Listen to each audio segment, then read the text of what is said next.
سب کو رخصت کر دیا. جبریل آ گئے, یا رسول اللہ موت کا فرشتہ دروازے پر ہے, اندر آنے کی اجازت چاہتا. ہاں, جہاں موت پوچھ کے جائے. کس ہستی کو بلایا ہے؟ چند پاؤنڈ کے پیچھے.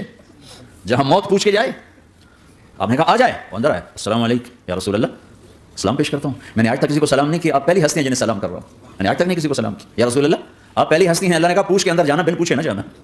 یا رسول اللہ مجھے حکم ہے کہ آپ سے پوچھوں, آپ جانا چاہیں تو میں لے جاؤں, اور رہنا چاہوں تو میں چھوڑ کے واپس چلا جاؤں. طارق جمیل سے کوئی پوچھے, آپ سے کوئی پوچھے, پوچھا جا رہا ہے, موت پوچھ رہی کہ آؤں کہ نہ آؤں. تو آپ نے کہا اگر میں اجازت دے دوں تو میری جان نکالو گے؟ کہاں جی نکالوں گا. تو آپ نے جبریل کو دیکھا, کیا کہتے ہو, کیا کہتے ہو؟ تو جبریل نے عرض کیا یا رسول اللہ آپ کی ملاقات کے شوق میں. او میرے بھائیو بہنوں, ایسی موت مانگو اللہ سے. جب جا رہے ہیں تو اللہ خوش ہو رہا. ایسی موت نہ ہو جیسے بھاگا ہوا مجرم پکڑا جاتا ہے, ہتھکڑیاں لگا کے جیل میں لے جایا جا رہا ہے. ایسی موت مانگو اور ایسی زندگی گزارو. موت ہمارے لیے راحت ہے, اللہ خوش ہو رہا. اور جب سعد بن معاذ کا انتقال ہوا تو آپ نے فرمایا, میرے نبی نے فرمایا, سعد بن معاذ بڑے صحابہ میں ہیں, میرے نبی نے فرمایا کہ آج اللہ کا عرش خوشی سے جھوم اٹھا ہے. کیونکہ وہاں تو جا رہے ہیں نا, یہاں سے نکلنا ہے, وہاں تو پہنچنا ہے, وہاں تو خوشی ہے, یہاں غم ہے. تو ہم نے کہا, میرے نبی نے فرمایا کہ آج میرے اللہ کا عرش سعد کے پہنچنے پر خوشی میں جھوم اٹھا ہے. ایسی موت مانگو کہ اللہ کا عرش بھی خوشی سے جھومے, اللہ بھی خوش. کیا کر رہے ہو, کدھر جا رہے ہیں؟ اس دھوکے کے گھر, اس مچھر کے پر, اس مکڑی کے جالے, اس دکھوں کے گھر, اس غموں کی دنیا میں کیا ڈھونڈتے ہو؟ جاؤ اللہ کو ڈھونڈو, جاؤ اس کے حبیب کو ڈھونڈو, پھر جاؤ مزے کی زندگی یہاں گزارو, مزے کی نیند قبر میں پوری کرو, اور جنت میں ہمیشہ کی راحتوں کے مالک بن جاؤ. کہ یا رسول اللہ ملاقات کے شوق میں ہے.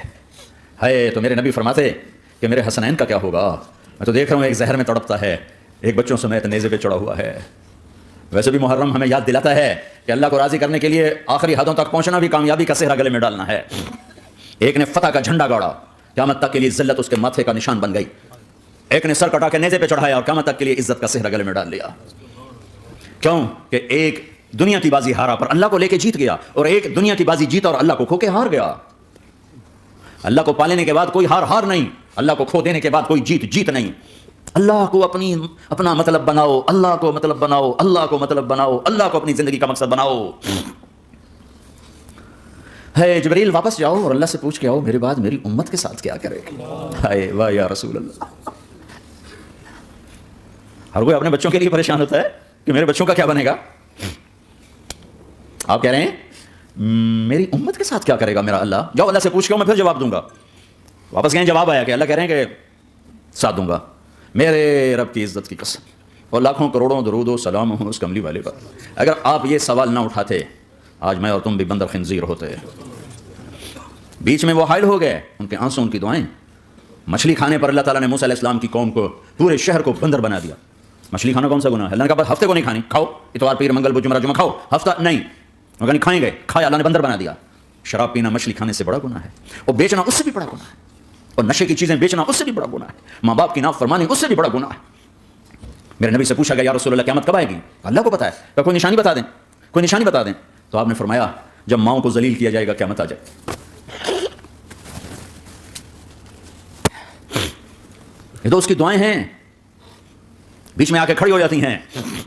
اللہ تعالیٰ نے کسی کو بندر بنایا, کسی کو خنزیر بنایا, کسی کو زمین میں دسایا, کسی کو پانیوں میں بہایا, کسی کو ہواؤں سے اڑایا, کسی پر آگ کو برسایا, کسی پر بجلیوں کی چمک کو سے ان کو راکھ کیا. کب میرے رب نے کیا کچھ نہیں کیا. وَكَمْ أَهْلَكْنَا مِنَ الْقُرُونِ مِنْ بَعْدِ نُوحٍ وَكَفَىٰ بِرَبِّكَ بِذُنُوبِ عِبَادِهِ خَبِيرًا بَصِيرًا. کیا کچھ نہیں ہوا ہمارے ساتھ, وہ کچھ کیوں نہیں ہوا کہ وہ کملی والے کی دعائیں ہیں, دعائیں ہیں, دعائیں ہیں, رونا دھونا ہے, امتی امتی. اچھا چلو یہ تو دنیا ہو گئی, آپ نے یاد رکھا. میدان محشر میں میرے نبی نے فرمایا جب جہنم کو لایا جائے گا اور ایک چیخ مارے گی, کوئی کسی کو یاد نہیں کرے گا, سب بھول جائیں گے. ہر ایک کی زبان کے آپ نے مشہور لفظ سنا ہوگا, نفسی نفسی.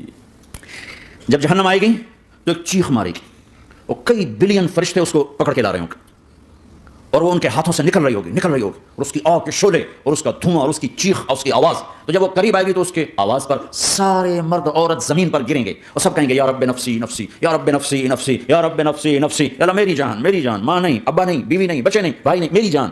چلو میں تو آپ عام لوگ ہیں، انبیاء نبی کہیں گے یا اللہ میری جان، ابراہیم خلیل جیسے کہیں گے یا اللہ میں کسی کا سوال نہیں کرتا، باپ کا بھی نہیں کرتا، میری جان، اور عیسیٰ علیہ السلام جیسی ہستی کہیں گے یا اللہ میں اپنی ماں مریم کا بھی سوال نہیں کرتا، میری جان میری جان۔ عیسیٰ علیہ السلام سے لے کر آدم علیہ السلام تک نفسی نفسی، نوح علیہ السلام نفسی نفسی، یحییٰ زکریا باپ بیٹا ہیں لیکن نفسی نفسی، سلیمان داؤد باپ بیٹا ہیں لیکن نفسی نفسی، یوسف یعقوب باپ بیٹا ہیں لیکن نفسی نفسی، یعقوب و اسحاق باپ بیٹا ہیں لیکن نفسی نفسی، اسحاق ابراہیم باپ بیٹا ہیں لیکن نفسی نفسی، اسماعیل ابراہیم باپ بیٹا ہیں لیکن نفسی نفسی۔ یہ نبیوں کا حال ہے، میرا کیا حال ہوگا؟ لیکن اسی ہنگامے میں جب ہر مرد عورت کہے گا نفسی نفسی، ایک آواز ابھرے گی امتی امتی، ایک آواز آئے گی امتی امتی، ایک دکھ بھری ایک درد بھری آواز آئے گی امتی امتی۔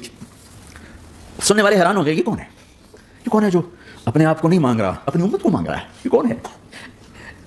جب آواز کی طرف نظریں لگیں گی، ہو یہ تو محمد الرسول اللہ ہے، جھولی پھیلی ہوئی ہے، ہاتھ اٹھے ہوئے ہیں، اے رب میری امت۔ کون سی امت ساری زندگی شراب بیچتے رہے؟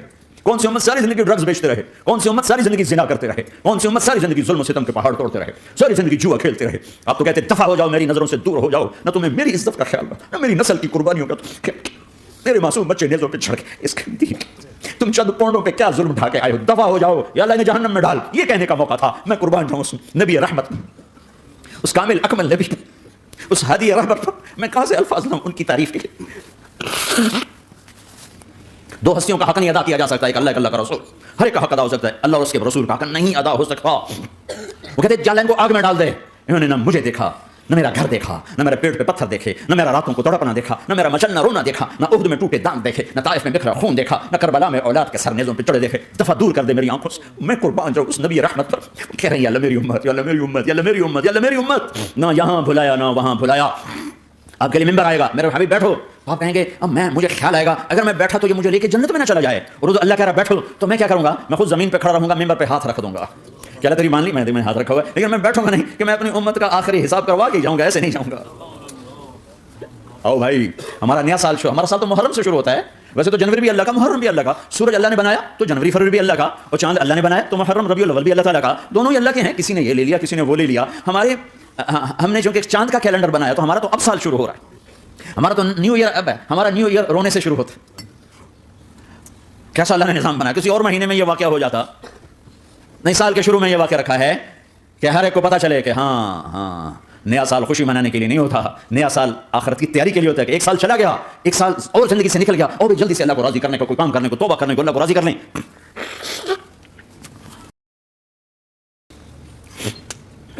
لیکن آپ کیا کہہ رہے ہیں؟ یا رب امتی امتی، یا رب امتی امتی، یا اللہ میری امت، یا اللہ میری امت، یا اللہ میری امت۔ اور ایسی شخص کو تو محبت آپ کہیں گے یا اللہ یہ میری امت کا حساب میرے حوالے کر، میں لوں گا تو نہ لے، میں لوں۔ تو اللہ تعالیٰ فرمائیں گے آپ کیوں لینا چاہتے ہیں؟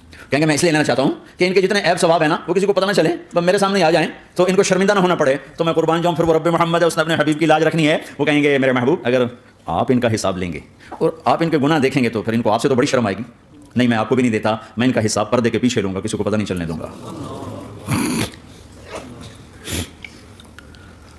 اتنی بڑی ہستی، اور آگے دیکھو طائف میں پتھر پڑ رہے ہیں اور ہر قدم پہ پتھر پڑتے ہیں، یہاں تک کہ ایک دم پتھر پڑنے سے تو خون نہیں نکلتا، پتھر کون سا کوئی تیر ہوتا ہے، پتھر تو پتھر، لیکن اتنے پتھر پڑے پنڈلیوں کے اوپر کے پھٹ گئیں، ان سے خون نکلتے نکلتے نکلتے جو جوتا تھا پاؤں میں ایسے ساتھ ایسے چپک گیا، اور ساری کائنات کے دلہا سردار بے ہوش ہو کے گرے۔ وہ آپ کے غلام زید نے نوکر تھے، انہوں نے اٹھایا کندھے پر، بھاگے پیچھے، وہ سر پہ چڑھے ہوئے پتھر مار رہے ہیں، اور آپ جتنا بھاگ سکتے تھے بھاگے، یہاں تک کہ بے ہوش ہو کے گر گئے، خون زیادہ نکل گیا تو انہوں نے کندھے پر اٹھا دوڑ لگائی، اور آگے سامنے باغ تھا، کس کا؟ سب سے بڑے دشمن کا، مکے والے عتبہ بن ربیعہ۔ عتبہ کون ہے؟ یہ جنگ بدر میں جس کے ہاتھ میں جھنڈا تھا، اور جنگ بدر میں قریش مکہ کے لشکر کا جو چیف تھا وہ اس کا باغ، لیکن زید کو کوئی پناہ نظر نہیں، وہ باغ میں گھس گئے اور اللہ کے نبی کو ایک انگور کی بیل کے نیچے لٹایا۔ تو جان کا دشمن عتبہ، لیکن جب اللہ کے نبی کو خون و خون دیکھا تو اس کا دل بھی پگھل کے رہ گیا، کہنے لگا ہائے ہائے طائف والوں نے محمد کے ساتھ کیا کرتا، جس پر دشمن کو رحم آیا ہمیں اس پہ رحم نہیں آیا، ہم نے اس کے آنسوں کی کوئی قیمت نہیں لگائی۔ وہ اتنا ایموشنل ہوا کہ جلدی سے گیا اور پلیٹ میں انگور توڑ کے سجائے، جب جانے لگا تو پھر شرم اور وہ ایک حجاب درمیان میں آڑے آ گیا، تو اپنے غلام کو بلایا، عداس کا، عداس کے لے جا، وہ جو آدمی زخمی پڑا اسے جا کر کہنا کہ تمہیں رشتہ داری کی قسم میرے انگور رد نہ کرنا کھا لے۔ حالانکہ موقع تھا کہ قتل کرتا، ہر وقت قتل کرنے کے منصوبے بنا رہے، موقع تھا کہ قتل کرتا، ایسا حال تھا کہ قاتلوں کے بھی آنکھوں میں آنسو آئے، نہیں آئے تو تمہاری آنکھوں میں نہیں آئے۔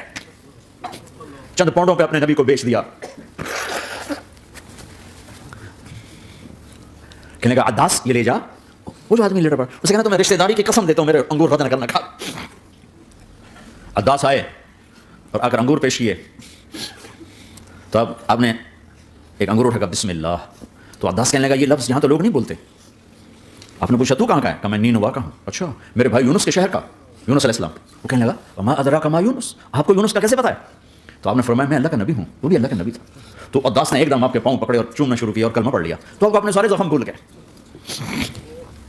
پھر جو آپ نے اللہ سے بات کیا نا, ہائے ہائے ہائے کیا اللہ پاک کے سامنے اللہم اشکو الیک ضعف قوتی وقلت حیلتی وهوانی علی الناس.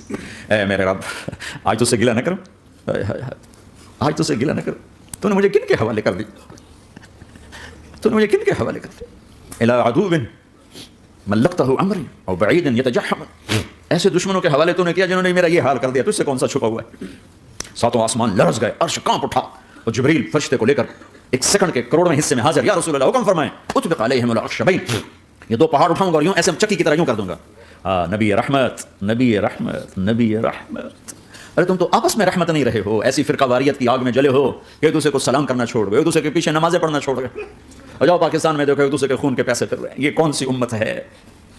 یہ کون سا اسلام ہے؟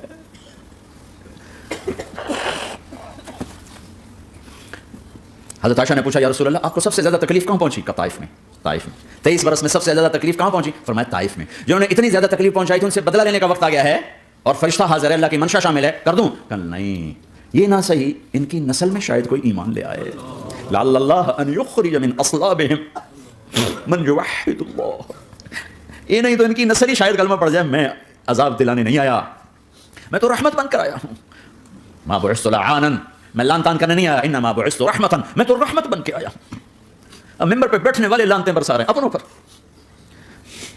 امت بنو, مسلمان بنو. اس دعا پر آسمان کے فرشتے روئے ہیں. ساتوں آسمان کے فرشتوں میں ہلچل مچ گئی.